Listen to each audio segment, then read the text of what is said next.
계획에 없던 물건이 어느새 장바구니에 담긴다. 다이소는 이제 그런 공간이 됐다. 하지만 처음부터 이 브랜드가 지금의 위상을 갖고 있었던 건 아니다. 1997년 아스코 이븐 플라자라는 낯선 이름으로 문을 연 이 가게는 촌스럽고 싸구려 이미지를 벗어나지 못했다. 그저 또 하나의 값싼 잡화점. 오래 버티지 못할 가게 중 하나로 보였다. 하지만 이 가게를 만든 사람의 시선은 달랐다. 창업자 박정부 회장은 이미 일본과 해외를 오가며 생활용품을 수출하던 사람이었다. 그는 어떻게 싸게 팔 것인가가 아니라 왜 싸게 팔 수 없는가를 먼저 고민했다. 가격은 결과일 뿐. 진짜 문제는 제조, 유통, 물류 그리고 규모였다. 당시 대부분의 균일가 매장은 싸게 보이게 만드는 데 집중했다. 품질은 포기했고 소비자는 한 번은 오지만 두 번은 오지 않았다. 반면 다이소는 해외 생산 네트워크, 대량 발주 가능성 상품 수 확장을 전제로 한 구조를 먼저 설계했다. 겉으로는 작은 잡화점이었지만 속은 이미 확장 가능한 유통 실험실에 가까웠다. 다이소의 시작은 유행도 마케팅도 아니었다. 수익이 나지 않아도 버틸 수 있는 구조. 그리고 언젠가 규모가 커졌을 때 폭발력을 가질 수 있는 설계. 이 보이지 않는 차이가 훗날 한국 유통 지형을 바꿀 씨앗이 된다. IMF라는 시험대. 가성비는 선택이 아니라 생존이었다. 1997년 외환위기. 한국 사회 전체가 생존 모드로 전환됐다. 소비는 줄었고 사람들은 가격표부터 보기 시작했다. 많은 기업에게 IMF는 재앙이었지만 다이소에게는 냉정한 시험대였다.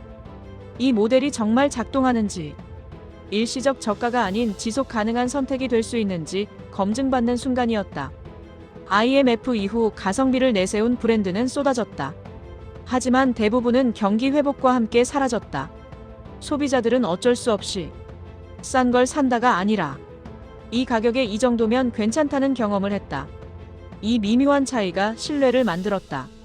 4년 만에 백호점 숫자는 빠르게 늘었지만 더 중요한 건 재방문이었다. 소비자는 다이소를 궁여지책이 아닌 합리적 선택지로 인식하기 시작했다.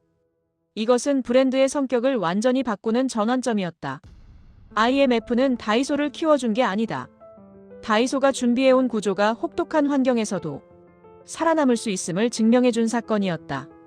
이때부터 다이소는 단기 유행이 아니라 장기 플레이어로 분류되기 시작한다. 2001년 일본 다이소가 제안한다. 너희 물건 우리에게만 독점 납품해라. 겉으로 보면 거절하기 어려운 제안이다. 하지만 이 제안의 끝은 명확했다. 브랜드 종속 로열티, 그리고 장기적인 수익성 잠식. 한국의 많은 유통사가 이 길을 걸었다. 다이소의 선택은 달랐다.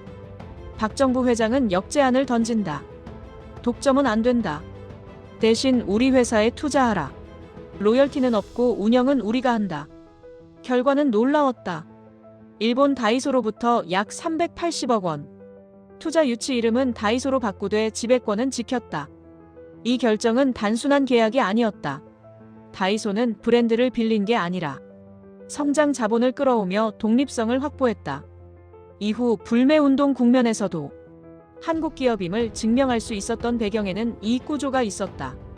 유통에서 진짜 힘은 간판이 아니라 통제권이다. 다이소는 이를 너무 일찍, 너무 정확히 이해하고 있었다. 다이소는 오래도록 돈을 못 벌었다. 2010년대 중반까지 영업이익률은 1%대. 대기업이라면 절대 용납되지 않을 숫자다. 경쟁사들은 하나둘 철수했다. 안 남는 장사라는 말이 따라붙었다. 하지만 바로 그 지점이 다이소의 진입 장벽이었다. 가격을 올릴 수 없고 마진은 얇다. 대신 회전율과 규모로만 승부해야 한다. 이는 자본 인내, 그리고 구조적 확신 없이는 불가능한 게임이다.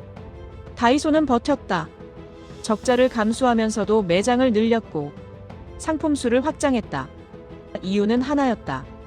규모가 일정 임계점을 넘으면 구조가 뒤집힐 것을 알고 있었기 때문이다. 이 사업은 시작은 쉽지만 끝까지 가는 건 불가능에 가깝다. 다이소는 그 불가능을 전제로 설계된 회사였다. 2013년 다이소는 대규모 물류센터에 투자한다. 당시엔 무모해 보였다. 이미 이익도 거의 없는 회사가 막대한 고정비를 떠안은 셈이었다. 그러나 이 선택이 다이소의 운명을 바꾼다. 유통에서 가장 큰 비용은 물류다. 특히 다이소처럼 소형 상품을 다품종으로 다루는 구조에서는 더 그렇다. 외주 물류로는 원가 통제가 불가능하다. 다이소는 물류를 내재화하며 가격 결정권을 손에 넣었다. 이 순간부터 경쟁자는 따라올 수 없게 된다. 물류센터는 단순한 창고가 아니라 가격 방어선이자 성장 엔진이었다. 초기 적자는 장기 독점의 비용이었다. 다이소는 가맹점을 빠르게 늘렸다. 수익이 나지 않으면 점주가 떠날 수 있는 구조였다. 위험해 보였지만 실제로 폐점률은 낮았다. 이는 본사가 상권 분석을 극도로 보수적으로 했다는 의미다. 가맹점은 다이소에게 실험장이었다. 수익이 안 나는 곳은 구조 문제를 알려주는 신호였다. 최근 직영점을 다시 늘리는 이유도 명확하다. 프리미엄 상권 테스트. 다이소는 이제 생존 단계가 아니라 진화 단계에 들어섰다. 다이소는 1층을 고집하지 않는다. 대로변도 필수가 아니다. 2층, 3층 지하. 중요한 건 임대료 대비 회전율이다. 방문형 매장이다. 유동 인구보다 브랜드가 사람을 끌어온다. 임대료를 통제한 덕분에 불황에도 구조가 흔들리지 않는다. 이는 부동산을 이해하지 못하면 불가능한 전략이다. 다이소는 이제 저가 잡화점이 아니다. 생활 플랫폼이다. 초고령 저성장 소비 양극화. 한국 사회의 구조 변화 속에서 다이소는 가장 현실적인 해답을 제시한다. 앞으로의 관건은 가격이 아니다. 다이소는 여전히 성장 중이다. 그리고 그 성장의 끝은 아직 보이지 않는다.